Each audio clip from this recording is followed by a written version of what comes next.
Hi, so here I am with my dots, and I'm gonna do what I can to give people a bit of a beginner's kind of walkthrough on what dot painting is and how easy it is to get into.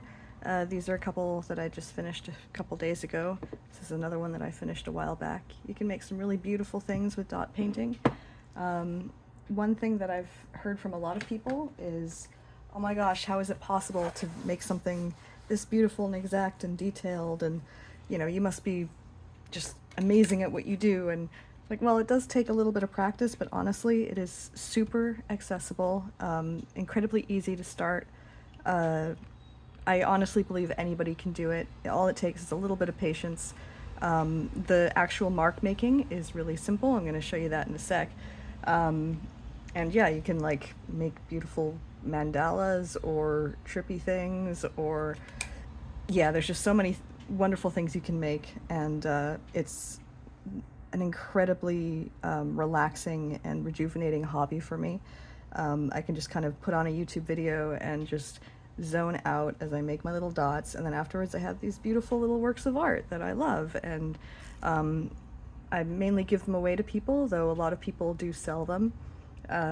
I don't want to turn this into a money-making hobby, so because that is stressful to me. So I just give these away to friends and family and anybody who likes them and wants them. So yeah, if you want to get started with dot painting, there are a lot of really cheap kits you can get on like Amazon or Temu, whatever it's called. The kits usually come with tools that look a lot like these. Oops, sorry.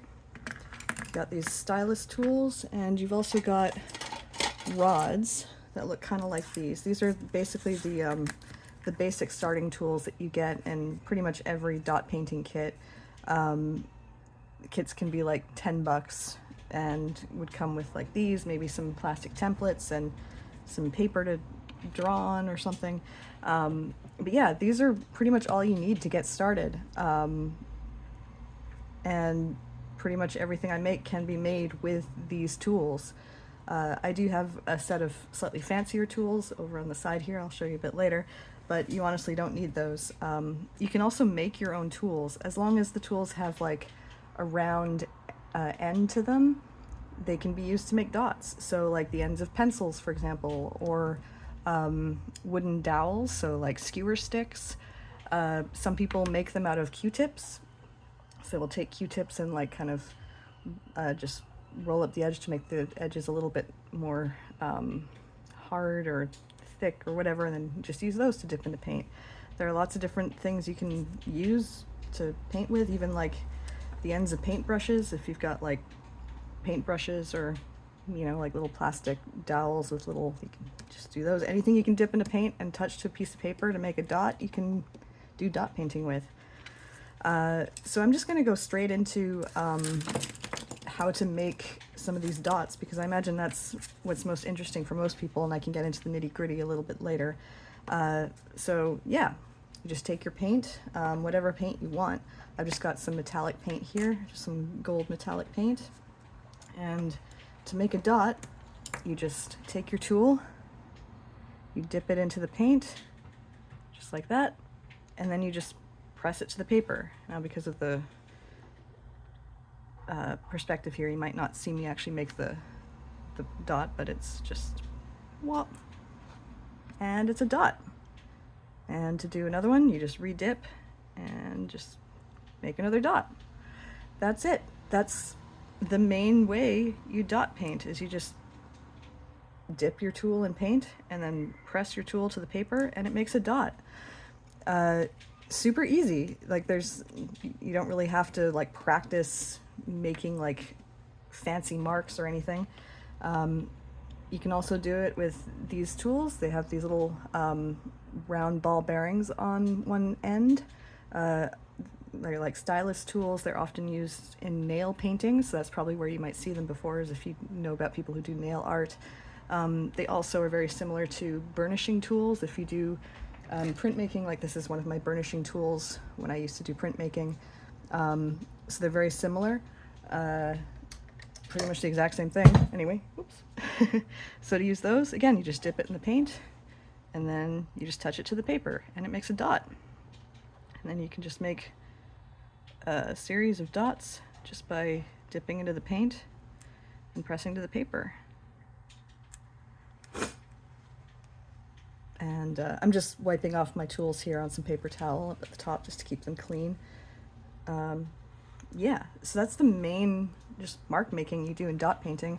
To get a nice kind of successive series of dots getting a bit smaller, you do that with these tools with the round edges to them. You can't do them with the rods. Unfortunately, the flat ends don't allow you to do this, but you can do it with these. It's a technique called walking the dots. It's when you just press successively without redipping, and each time you press, the dots get progressively smaller. And it's called walking the dots, and that's just a great way to do like decorative circles around things.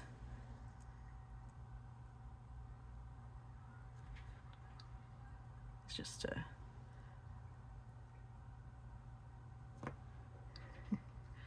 keep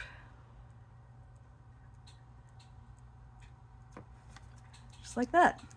And that's a very basic technique that a lot of dot painting designs use.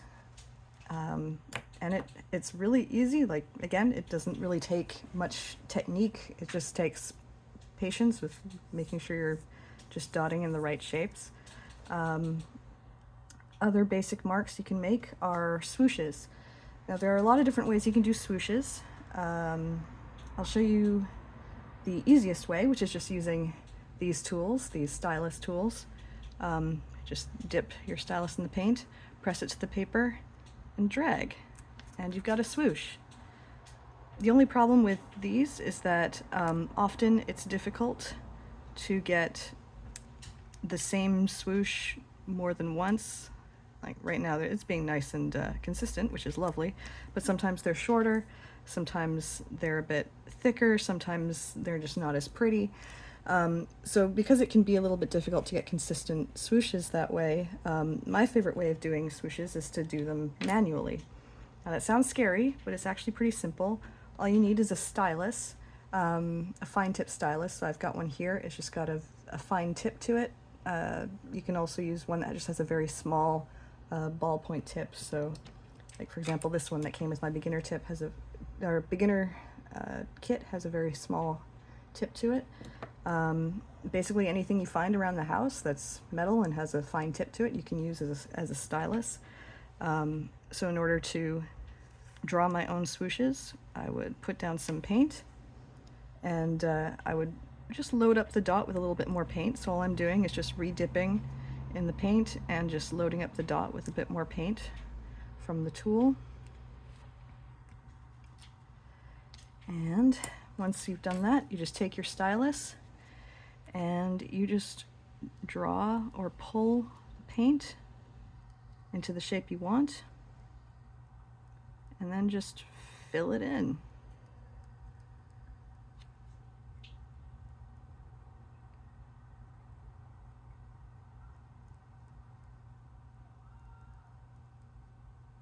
And just like that, you've got a pretty swoosh. And just give me a second, I'm gonna pop this bubble here. Bubbles do dry in the paint and they get to looking pretty annoying, so whenever I see a bubble I try to pop it just to make sure it doesn't dry in the final dots. But yeah, that's how you make swooshes. That's how I made all of these swooshes, was just by placing down a dot and then dragging the paint down with the stylus. It's how I did all of these little swooshes all over this one. I quite like doing swooshes. I think they're really pretty. There's another way of doing swooshes, and that's using paint brushes. Now this is a very advanced technique. This takes a lot of practice. So you've got these liner brushes. This one comes from the Happy Dotting Company. And I don't have a lot of practice with this, so forgive me if this doesn't look very good, but to do a swoosh with these, you'd press and then drag,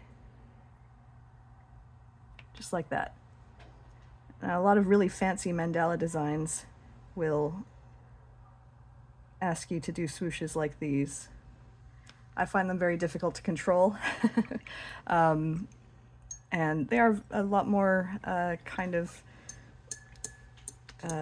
advanced in terms of dot painting technique, so they will need a lot more practice.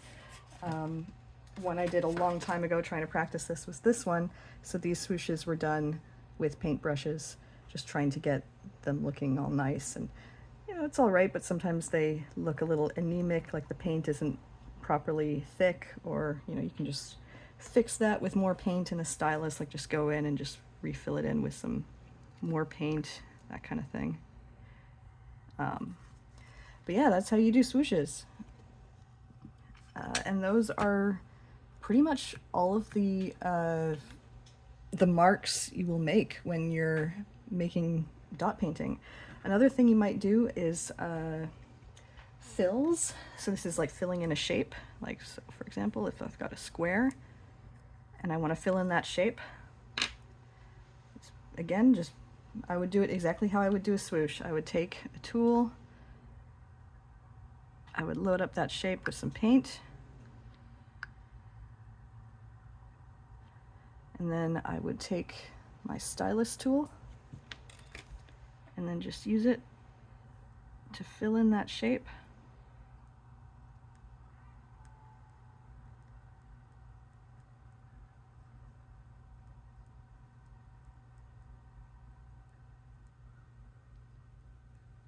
Just like that.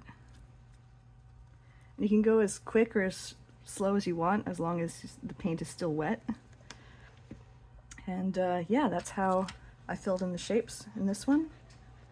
And here in these little rays of gold, just use the tools to fill in the shape with some paint, and then use the stylus tool to just pull the paint to all the edges. That's also how I did these big shapes here, so exactly the same way. And that's how you make marks, that's how you dot paint. Some people might be like, yeah, but like, this is just dotting just on paper. How do you get them to look so beautiful and symmetrical? And I'll get to that in a bit, because I don't dot paint just on the fly like this. I use guidelines. So this is an example of something with guidelines on it. And that's how I get them looking all nice and symmetrical, and I'll show you about that in a little bit. But yeah, that's dot painting in a nutshell. Congratulations! Now you can go off and dot and have all the fun you want. It's great. Yeah, let's see, what else is important? Right, okay, so some people might have some trouble with dot painting when they first start out, because they buy a cheap paint, or sorry, a cheap kit on Amazon or something, and then buy a cheap set of paints on Amazon, and it comes with some acrylic paint that, oops, it's a big chunk of acrylic, that might look like this, and they're like, okay, time to do some dot painting, and then they dipped their tool in this paint and then try to dot paint with it, and they're like, whoa, what? And then it's got this really strange ridge to it. See that? Now that's the problem with painting with acrylics that are way too thick. So with dot painting, it's not so much the tools that dictate how nice the dot paints or the dots look. What dictates how nice the dots look is what type of paint you use. That's pretty much the most important thing you need to know to get nice looking dots, is making sure you have the right paint. The paint that I use is called Deco Art Americana. I buy it from Michael's. This is an example of a bottle of Deco Art Americana craft acrylic paint. It comes in bottles of 59 milliliters or 2 fluid ounces. These bottles at Michael's cost about $2.50 Canadian each, so they're pretty cheap and accessible. You can also buy variety packs with a few different colors in them, so you can get them a bit cheaper. And that's a great way to start, is just to get like a variety pack with a few different colors in. You can mix your own colors if the colors aren't perfect right out of the tube. But the nice thing about these craft paints is they are the perfect consistency right out of the bottle, so you don't have to water them down. The consistency of paint you want is something very similar to egg whites. So if you look, they kind of form peaks, but it's very liquid compared to a lot of acrylic paints that you might use for fine art. which is usually a lot more thick or impasto, to get it looking more like thick oil paints, and to get more texture in your paint. But you don't want texture in dot painting. You want very smooth paint. And when you have smooth paint, what it'll do is you make a dot, and because it's liquid, it'll automatically just kind of smooth itself out, as long as there are no bubbles in it. Got some bubbles here.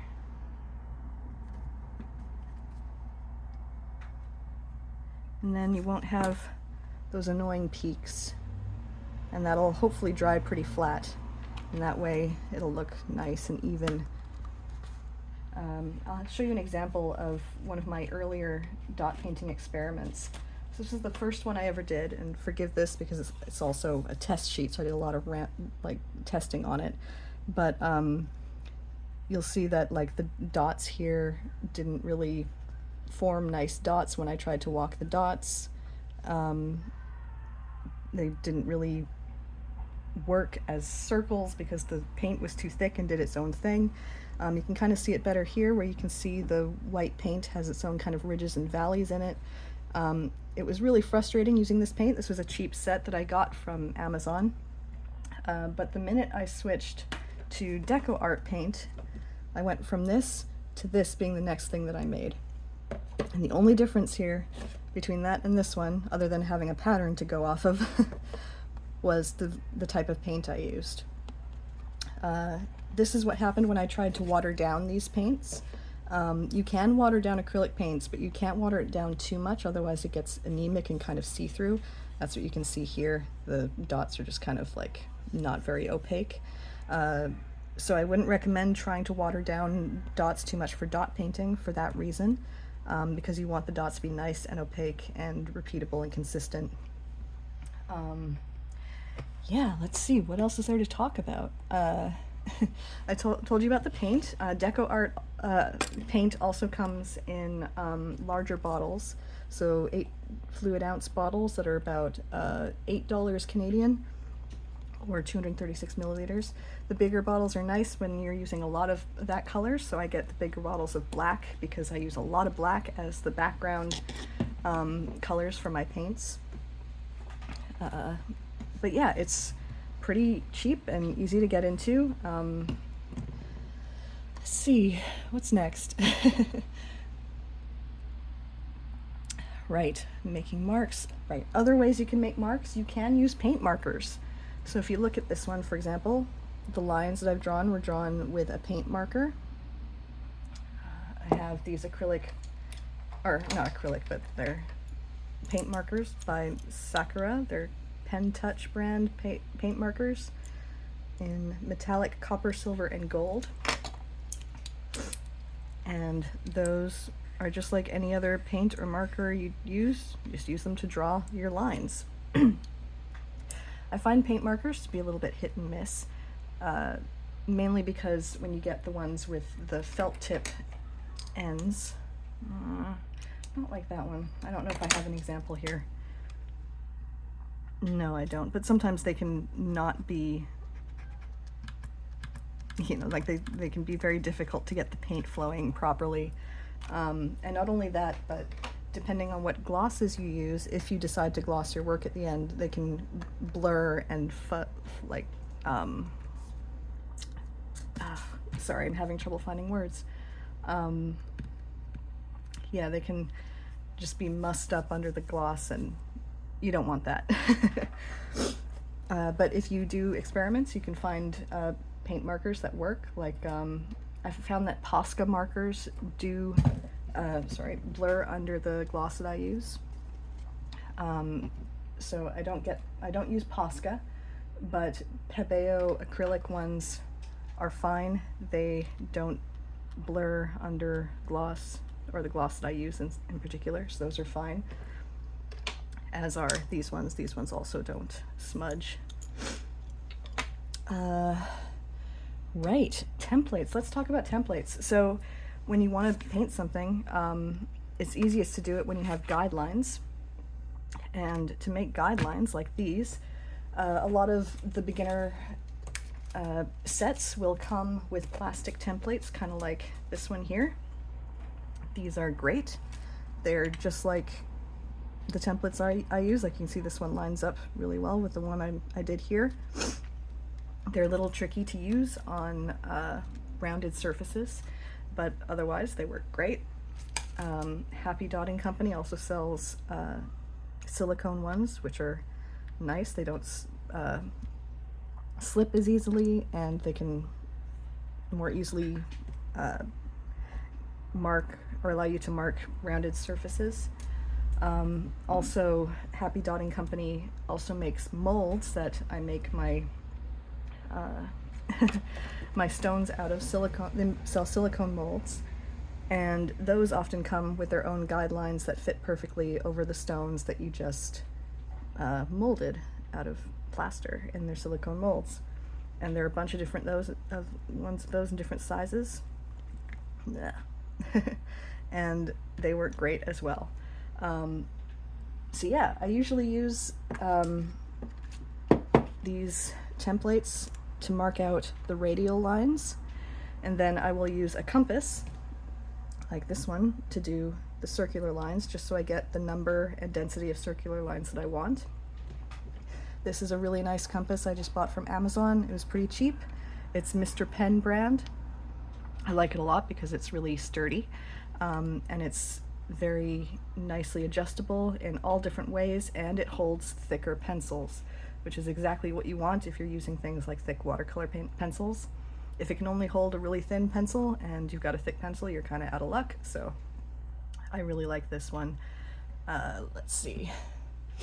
Right, to make the guidelines. So this is a bit of a contentious subject in dot painting circles, because when you're making marks on, one second, when you're making marks on a stone, you want those marks to be easily erased, because you want to do paint your dots, and then you want to erase the guidelines so it doesn't look like you used any guidelines.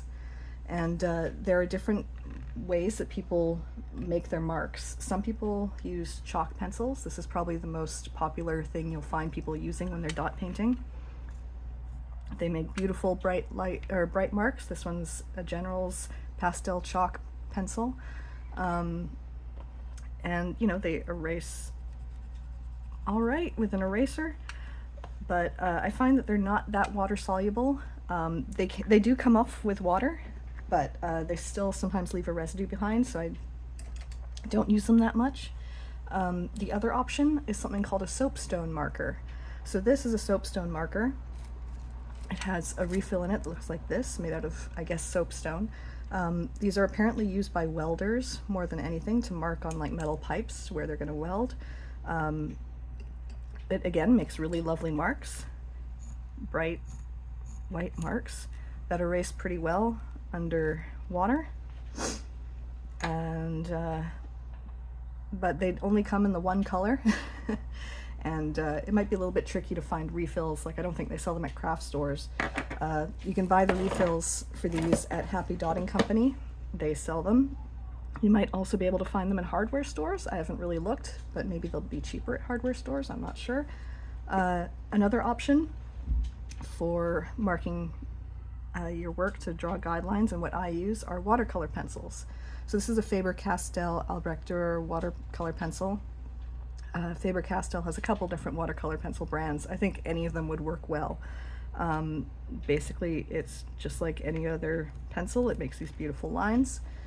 And then when you're ready to erase your lines, when you're done painting, just run it under a tap, because acrylic paint doesn't wash off with water. So you just take your sponge or your water and you just rub it until the paint marks come off. I'm just going to dry it off a little bit on my clothes here. And yeah, we're pretty good. I don't know if you can see it here. I can still see a little bit of the pastel marker there. Again, the soapstone marker does come off really well with water, but sometimes I've seen it leave residue. You're never going to find a marker that is absolutely 100% perfect come off every single time. The watercolor pencils, I think, are the closest you can get, and you can get them in other colors. So I've got yellow here, I've also got a light blue, and I've got a dark gray. These are great for marking, especially if you're drawing like a pattern on a grid and you want to use a different color so you can see the different patterns on the grid easier. And just in case you're not painting on black, because you can paint in any color you want, this one is painted on pink as a base color, so maybe white won't show up as well on whatever base color you're using, so it might be better to have different colors. The only issue you want to be aware of with watercolor pencils is because they're so water soluble, if you paint over them with a light colored paint like white, it's possible for the color of the pencil to bleed into your dots, because the water in the acrylic will reconstitute the pigments in the watercolor pencil, and just, you know, it's easy to fix. You can just paint over it again with white once it's dry and once you've washed off all the guidelines, but it is something to be aware of. And yeah, so that's basically how you do guidelines. You just draw the radial lines using whatever template works best for you.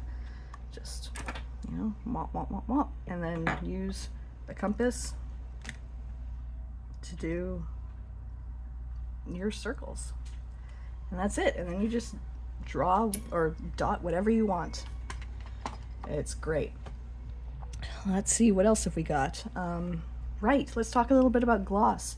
So I love having my stones look all shiny and fancy when they're done.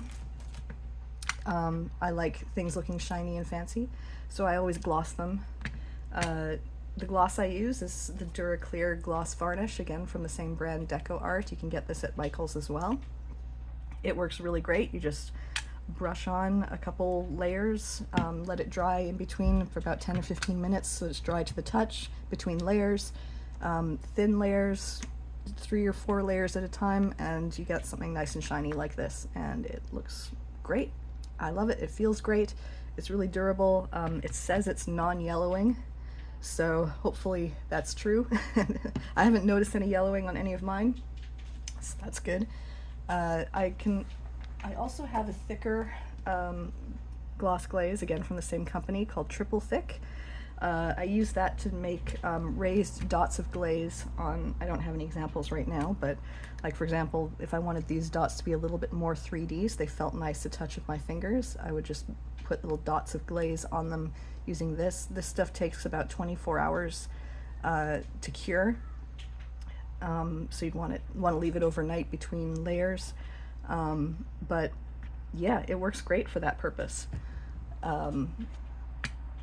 Let's see, right, so I'm just going to take you off of the little tripod here, and I'm going to show off a little bit of my desk, because, sorry, it's a bit of a mess because I've got all my tools out, but here are the fancy tools that I use. I call them fancy just because you don't need anything this exact to dot with, but this is the set of tools that Happy Dotting Company sells to get really nice, like this is 1 millimeter for thinner dots, and you can just like get really lovely exact sizes with these, but honestly these tools here are perfect to start with, the stylus tools and the rods, so I wouldn't worry about investing in a set like this unless you know you're happy with the hobby and want to continue with it.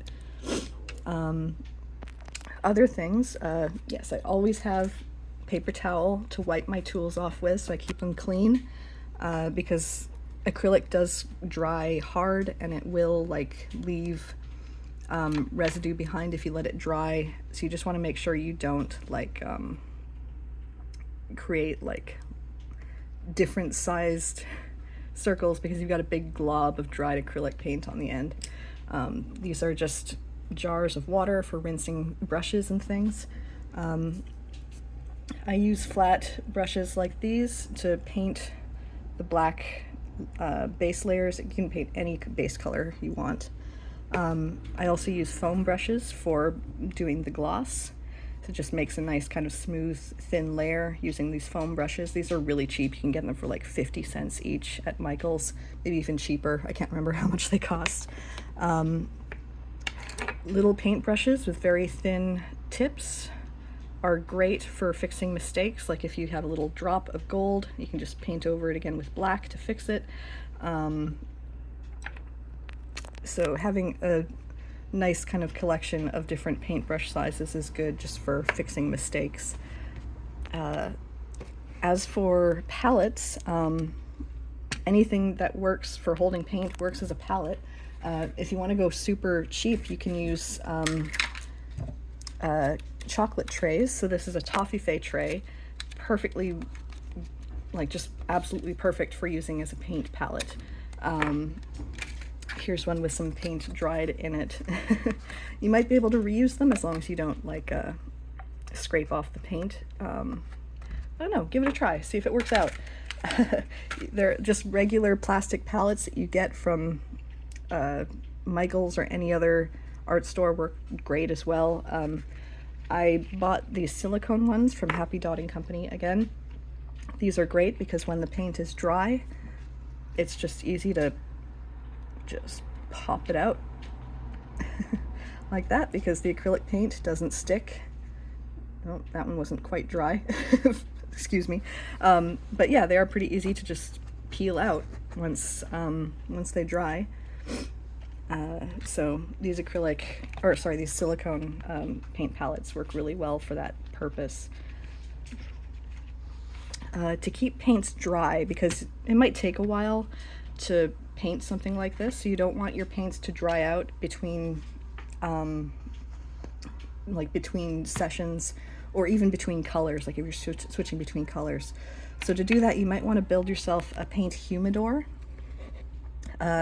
This is one that I made out of Tupperware. This is just a container that we got from, takeout, and I've got this little piece of sponge washcloth in there. Just dampen that with water, and then you can put your paint palettes in there, and then as you're using your paint and you're painting, you just put the lid on, and as long as there's water or moisture in there, it'll help keep your paints fresher and drier and wetter longer. I also love using little plastic paint pots like these with lids. Even with those though, I put them in here. This is a brown sugar container. Brown sugar usually has to be kept a little bit moist for it to not turn rock hard. So they make these containers that are usually airtight and come with these little pucks of terracotta that you can wet with water to keep it nice and humid in there. I've also got a bit of a cloth in there with some water in it. And that just keeps my paints dry, and they don't dry out between, sometimes it'll take me weeks or even months to get back to this hobby at a time. So it's really important that I don't waste my paint. So that's how I save my paint and make sure I don't waste it. Again, saving money is good. We like saving money. Let's see, what else? Right, these Lazy Susans. So I've got a couple of these. These are, again, sold from Happy Dotting Company, but you can buy them anywhere. They're just great for when you're painting anything symmetrical. It helps you just get to all sides of your work. And I've got this silicone mat here on my desk. This just catches paint drips so that they don't dry on my tabletop. Whoops. So I can keep my tabletop nice and clean, and they just scrape off or peel off, yeah, with your fingers, because it's just silicone and nothing sticks to silicone. It's great. So I made these. These are tool rests or pen rests or paintbrush rests. So whenever I'm painting, I just use these to prop up my tools so that they don't roll around on the desktop and they don't get paint everywhere while I'm in the middle of using them. I just made them out of Sculpey, super Sculpey. They're super simple to make. You just roll out a bit of Sculpey and then just take a tool and rub it on, and it'll make these nice indentations. I just ended up painting these to make them look a little bit nicer, but you can also buy these. Let's see, what else? Right, you probably want a pencil sharpener for your tools, for your pencils, for making guidelines. You can also use a pencil sharpener to sharpen your soapstone markers if that's what you decide to use. Masking tape and washi tape is great, again, for masking out areas, just in case you're worried about getting them, like masking out areas of your work. Sorry, I'm looking at a list here. Right, washi tape also works really well. Yeah, I think that's pretty much it. I think I've covered everything. Oh, right, swatch sheets. So you'll see here that I've got these swatch sheets of all my different colors and all the different paints that I use. These are all the metallics and the Extreme Sheen brand. These are also by Deco Art. They are fantastic. I like metallics because they're all shiny. But having swatch sheets are great, so you have just immediate kind of reference of what your colors are. I also make swatch sheets with for my tools. So these are for the rods and the stylus tools, just so I know exactly how big all of my marks will be before I paint them. This is the one that I made for the fancy set from Happy Dotting Company. Yeah, again, just it's really great to have them for reference, so you know exactly what you're going to paint. Having scraps of paper around to paint bits and test your colors on and test your tools on and make sure you're getting the right sizes of tools and the right sizes of marks you want are great. Yeah, in terms of designs and how to get inspiration, there's tons of people online doing this hobby. You can just search for dot painting or dot mandalas and you'll find tons of people making beautiful things. You can buy lots of tutorials and templates and designs on Etsy. There are lots of YouTubers that do this. One of my favorites is a woman named Amandala Rocks. That's Amanda and Mandala stuck together. Amandala Rocks on YouTube. She does amazing videos and beautiful, beautiful work. It's always so inspiring. This is another design that I got off of Etsy just to practice with. So really just find some that you like the look of and just try and copy them and see what you can do. Like, just use all the different marks that you've learned how to make. Maybe practice making marks a little bit and then move on to trying to make them on a grid and see what you can make and see what comes out of it. It's so much fun. It's so relaxing. You can paint on rocks. You can paint on plaster cast things. You can paint on glasses. A lot of people paint like water bottles and mugs. You can paint on terracotta pots. Basically anything you can paint on with acrylic paints, you can make dot painting on. It's a really accessible thing. It's just lovely. Anyway, I think I'm gonna leave it there. I'm sure I'm forgetting something, but if anybody has any questions, feel free to poke me on Mastodon. I'm Rheall, RHEALL, at comicscamp.club. And yeah, I just want more people to try out this hobby and not be afraid of it, because I find it to be so healing and so relaxing. And hopefully other people will as well. And like I said, it's really accessible. I showed my mom how to do it. She claims she's not artistic at all, and she immediately got it and was like, wow, I think I can do this. And now she makes things, and it's just so exciting to see the things that she makes. If anybody has questions about casting things out of plaster, I have a lot of opinions on that and would be happy to share them. Otherwise, enjoy and happy dotting. Oh, and right, the place where I get all my tools, Happy Dotting Company. It's a company owned by a wonderful woman named Angela who lives in Australia.